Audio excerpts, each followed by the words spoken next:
Hello my dear students, welcome to my channel. मैं कुछ दिनों से नोटिस कर रही हूँ कि आप लोग मेरे वीडियोस देख तो लेते हैं लेकिन सब्सक्राइब करना भूल जाते हैं। अब जल्दी जल्दी जाओ और मेरे चैनल को जल्दी जल्दी सब्सक्राइब करो और शेयर करना भी मत भूलना। नमस्कार छात्रों। तो छात्रों, आज हम पढ़ेंगे संधि के भेदों के बारे में। फुल एक्सप्लेन मीन उनको अच्छे से समझेंगे उदाहरण सहित स्वर संधि के भेद को। क्योंकि हमने पिछले वीडियो में क्या पढ़ा था, संधि किसे कहते हैं और संधि के कितने भेद होते हैं, और आज हम पढ़ेंगे उन भेदों के बारे में, मीन स्वर संधि के भेदों के बारे में जानेंगे। तो स्वर संधि किसे कहते हैं? स्वर संधि स्वर में स्वर के मेल से जो विकार या परिवर्तन उत्पन्न होता है, कुछ चेंज होता है। जब स्वर से स्वर मिलता है तो उसमें कुछ परिवर्तन उत्पन्न हो जाता है। तो उस परिवर्तन से क्या हो जाता है, वह संधि जो होती है क्या कहलाती है? स्वर संधि कहलाती है। जैसे महाधन आत्मा, क्या बना? महात्मा।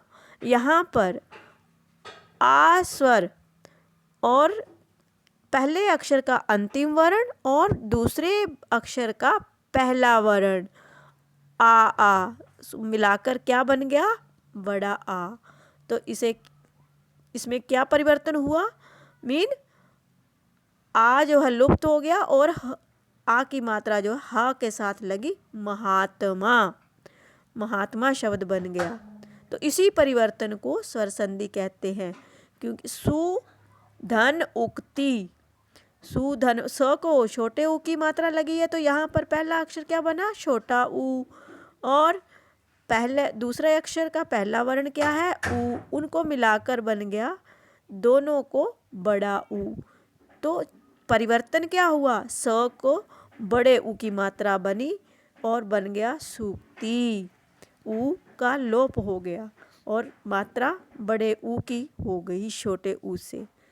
तो इसमें क्या हुआ? ये भी स्वर है और ये भी स्वर है। स्वर स्वर के मेल से जो विकार मीन परिवर्तन उत्पन्न होता है, वही स्वर संधि कहलाता है। तो आया आपको समझ में कि स्वर संधि किसे कहते हैं? तो स्वर संधि के भेद, अब कई बच्चों को ये बहुत कंफ्यूज करता है। जब प्रश्न आया होता है स्वर संधि के भेद बताओ, तो लिख देते हैं 5। तो संधि के भेद तो बच्चों 3 होते हैं ना। कौन कौन से?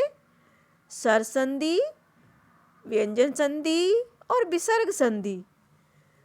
ये संधि के भेद हैं। अब मैं पढ़ा रही हूँ आपको स्वर संधि।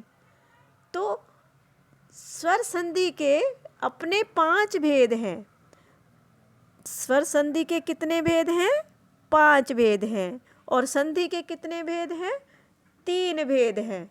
यही आपको बात याद रखनी है। इसमें यही मेन टॉपिक है। जब परीक्षा में जो कंपटीशन के एग्ज़ाम होते हैं, कॉम्पिटिटिव एग्ज़ाम होते हैं, तो बार बार इन प्रश्नों को वहाँ पर पूछा जाता है।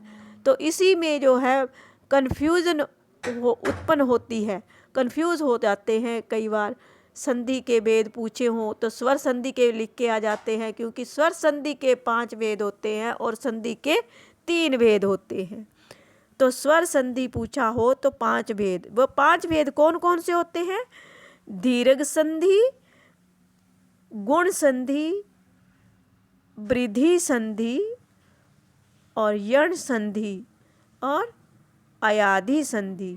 ये किसके भेद हैं? स्वर संधि के भेद हैं। स्वर संधि कितने प्रकार की होती है? कितने टाइप की होती है? 5 प्रकार की होती है। कौन कौन सी होती है? तो ये आप याद कर सकते हैं। दीर्घ संधि, गुण संधि, वृद्धि संधि, यण संधि और अयाधि संधि। यही है इसमें पूरे टॉपिक में मेन टॉपिक, क्योंकि इन्हीं संधियों के बारे में हमें आगे बहुत सारे प्रश्न पूछे जाते हैं। तो आज अगर आपको ये वीडियो पूरा ध्यान से देखा होगा तो आपको बिल्कुल अच्छे से समझ में आ जाएगा संधि का टॉपिक, तो कभी कंफ्यूज नहीं होगे ज़िंदगी में। ठीक है, तो अब जो स्वर संधि के भेद हैं हमारे 5, अब उनका अकेले अकेले वर्णन करेंगे हम पहले, क्योंकि व्यंजन संधि और विसर्ग संधि को हम आगे एक्सप्लेन करेंगे, उनके बारे में अलग से बताऊंगी, अलग से भी, क्योंकि वीडियो बहुत लंबा हो जाता है जब ये संधि का टॉपिक जो है बहुत ही बड़ा है, लेंथी है, इसको समझाने में बहुत टाइम लगता है। तो स्वर संधि के 5 भेद। पहला भेद दीर्घ संधि। तो जानते हैं कि दीर्घ संधि क्या होती है। तो दीर्घ संधि, दीर्घ का अर्थ होता है बच्चों बड़ा, मीन कुछ भी बड़ा, बड़ी मात्राएं भी हो सकती हैं और बड़े छोटा तो हर चीज़ होती है। तो जब ह्रस्व या दीर्घ स्वर के बाद ह्रस्व या दीर्घ स्वर आए तो दोनों के मेल से दीर्घ स्वर हो जाता है। दीर्घ मीन बड़ा स्वर हो जाता है। अब कुछ स्वर जो थे छोटे थे और कुछ बड़े थे। कैसे? अ छोटा आ बड़ा, एक दीर्घ एक ह्रस्व, एक दीर्घ एक ह्रस्व, ई छोटी ई बड़ी, ऊ छोटा ऊ बड़ा, ए छोटी ए बड़ी, है ना, ओ छोटा ओ बड़ा। तो यहाँ पर दीर्घ संधि में किसका मेल होगा, किन स्वरों का? एक ह्रस्व स्वर होगा, एक छोटा होगा, एक बड़ा होगा। उसके मेल से क्या परिवर्तन होता है, आइए जानते हैं। जैसे अ धन अ क्या बन गया, आ, मीन सार, धन अंश, मीन यहाँ पर छोटे छोटे हैं दोनों ही, या छोटे छोटे दोनों हो या एक छोटा एक बड़ा, यही बताया गया है ना इसमें डेफिनेशन में, कि एक ह्रस्व एक दीर्घ, या दीर्घ या दीर्घ, या लघु या ह्रस्व या ह्रस्व, दोनों के मेल से कोई भी विकार उत्पन्न होता है तो उसको दीर्घ संधि कहते हैं।